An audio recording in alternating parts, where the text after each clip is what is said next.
Welcome into Carpooling with Ben, folks. On a recent episode, I made a mere mention that today's guest would have to make his way up from like the Bahamas or some tropical place or whatever so that he could play at the Washington County Fair. And him being the eagle eye that he is on all things internet, social media, and just in life, called me right out and said, why, yes, I will be coming up. How was the winter? Tim Charron of the Tim Charron Country Music Experience Extravaganza. Sir, how are you? I mean, great. I'm actually on the beach, right across the street from the beach right now. So that's good. It'd be nice to come up to my what I call my hometown of Rhode Island. That's right. Well, it's funny because you're originally from this area, if I'm not mistaken. So yeah.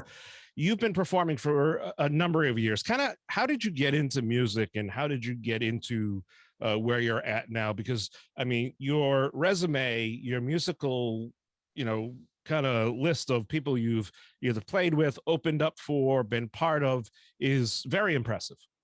Oh, thank you. Thank you. Yeah, I think it's over 35 national acts we've opened for so far. And, some of the highlights were like Charlie Daniels, Brett Michaels of Poison. Both of those guys have opened for a bunch of times. Big and Rich, Willie Nelson, Clint Black, Dustin Lynch, Chris Young. So the list goes on. But to answer your question, I was born in Warwick, Rhode Island. And when I was really young, this actually kind of ties into my anti-bully campaign. So I went to Windman Junior High School, and I was bullied really, really, really, really badly, and it caused all these problems. And one of the big problems that it caused was it kind of made me act out and kind of just get into trouble, and I wasn't focusing on school. So I was very young, and I went out to a concert at the Living Room. I remember the Living Room in Providence. Yeah. Does not exist anymore, ladies and gentlemen. Sorry to say. Yeah. Iconic place. Iconic. So this is kind of crazy. So I was really young, and I went to see Poison at the Living Room, and it was before they blew up.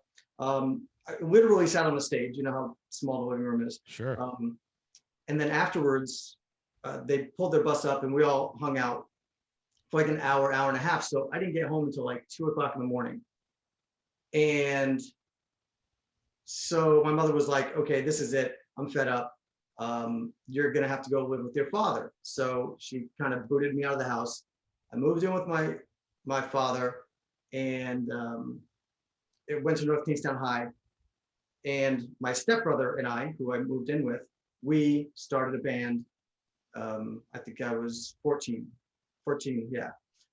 So we started a little band, and we didn't really know what we were doing. We just started learning how to play instruments and learning how to sing, and he played drums. We started to learn how to play drums, and we started a little band, and then we started playing shows little shows at 15, and then we started playing a little bigger shows at 16, and that's how I started writing songs. I wrote all the songs for the band, and so that's how it happened, getting kicked out of the house in Warwick, Rhode Island. As most of the stories do start off the same way. You got into trouble, and somehow that spun you into a great career. You mentioned the bullying campaign, and before we started filming, I said, are you still doing it? And I really had to retract my question and saying, if schools are open, are you still doing it? And this has been something that you've been very passionate about because you lived it, and it's something that is open to schools. If you think back, if you're watching, you think back to the days of assemblies, those things still do happen, and they can be life-changing for kids, and they could be a different way to reach kids. Talk to me about this, because you tie it in with music, you tie it in with lesson, you tie it in with everything, because this really has been, back when you and I were kids, it wasn't a issue. It was just a thing, but it really was then, and it still is today, an issue. Oh, it's a huge issue. And exactly what you said. When we were young and when I was going through it, you know, thank God for my mother. You know, she tried to help me as much as she could, but there's only so much that she could do. And of course, we went to the school, but back then, you know, there was no awareness, there was no protocol. They just kind of had their hands tied. You know, now, thank God, there's a lot more awareness. There's a lot more, you know, accountability. But quick story, it's interesting because Windman Junior High School, the reason how this all kind of started was I was going to Windman Junior High School to do like an assembly where I would go and kind of give like, you know, a bit of like a motivational talk, but mostly play music and give the kids, you know, a really fun assembly. So afterwards, they were giving me a tour of the school, and I, you know, started going by the lockers and everything, and I started like pointing out like, oh, this is where, you know, this guy was, you know, tormenting me, and then I was like, oh my God, you know, these are the classrooms where he would wait for me after it seemed like every classroom, and it just dawned on me like this, you know, this is a calling of mine that I have to do this. So, and what I do is I go in there and it's a lot of fun. It's not heavy. Right. You know, I go in, I play music, and the kids, you know, they're in school all day, all week, all month.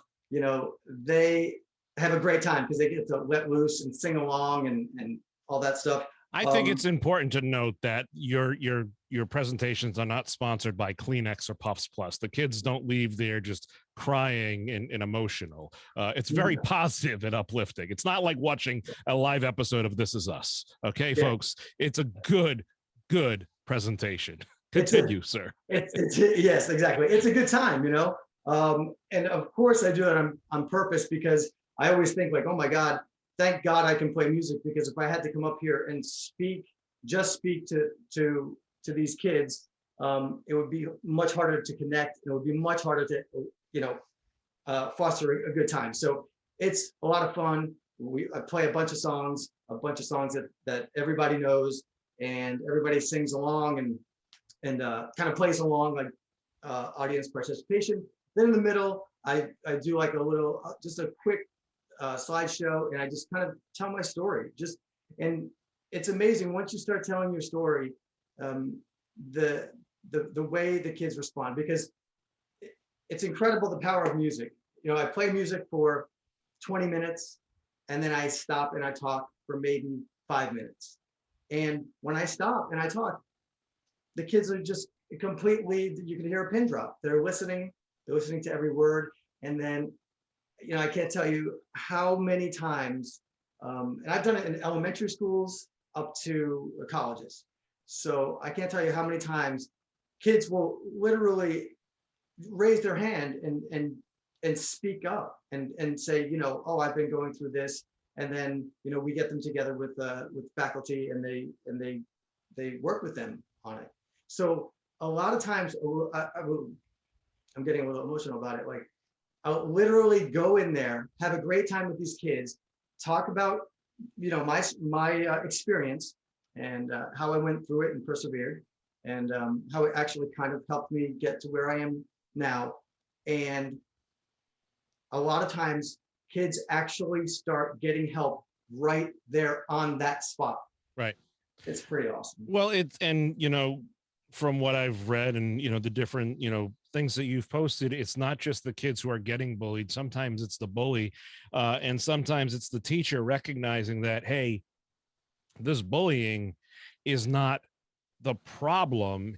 It's a symptom of something bigger that's going on at home, or something that's bigger that's happening. It's a symptom. It's not necessarily the actual issue.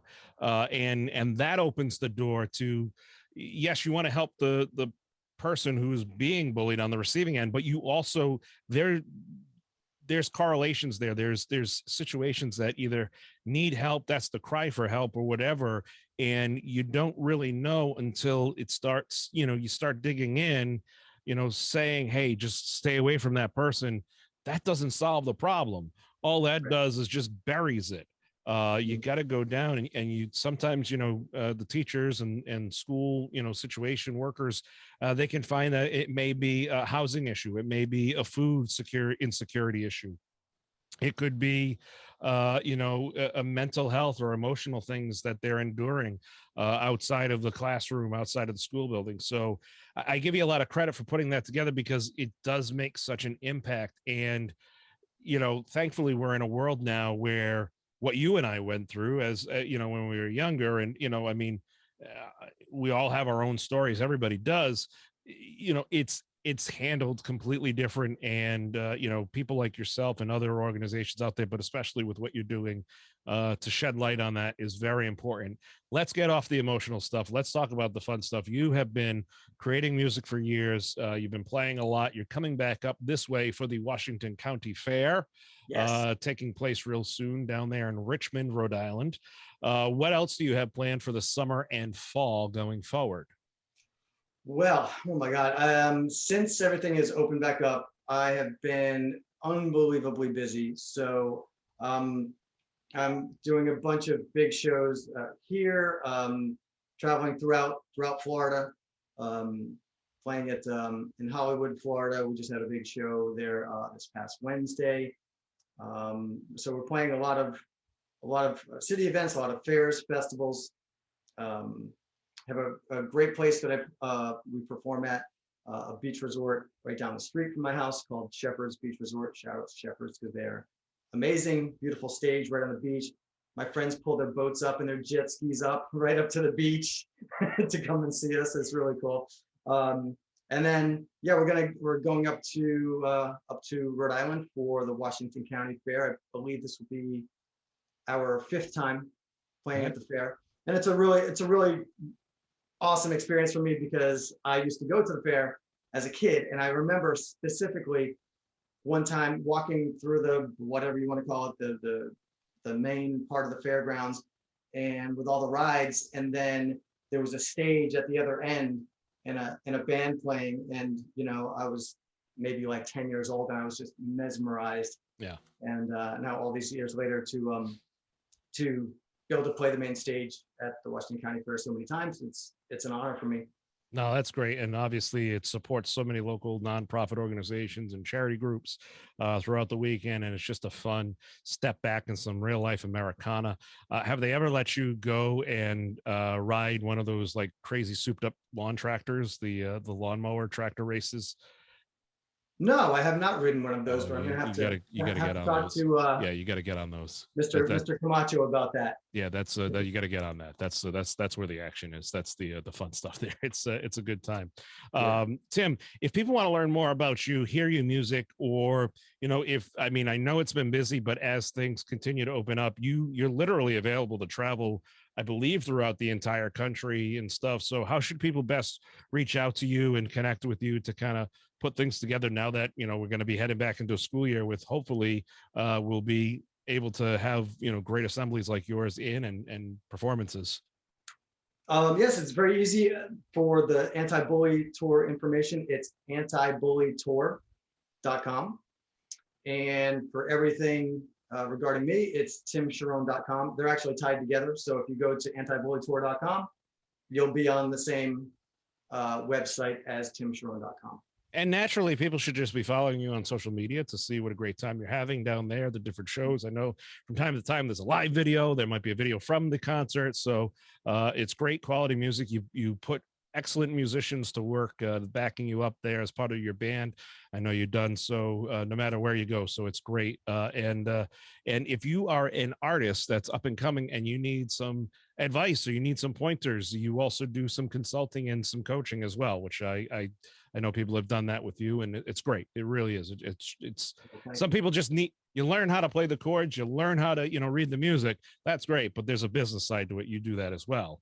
Yes, I do. That's at howtobookgigs.com. And, it's basically all the, I just try to help people with all the stuff that I've learned throughout the years so that they don't have to, go through all the trials and tribulations that I've had to go to get to this point. But Yeah, I really appreciate it. And, I'm all over social media. So definitely get me on Tim Charron Band on Instagram and on Facebook. And like you said, I try to mix it up and do a lot of live feeds from the shows, or I did one from shopping at the grocery store the other day.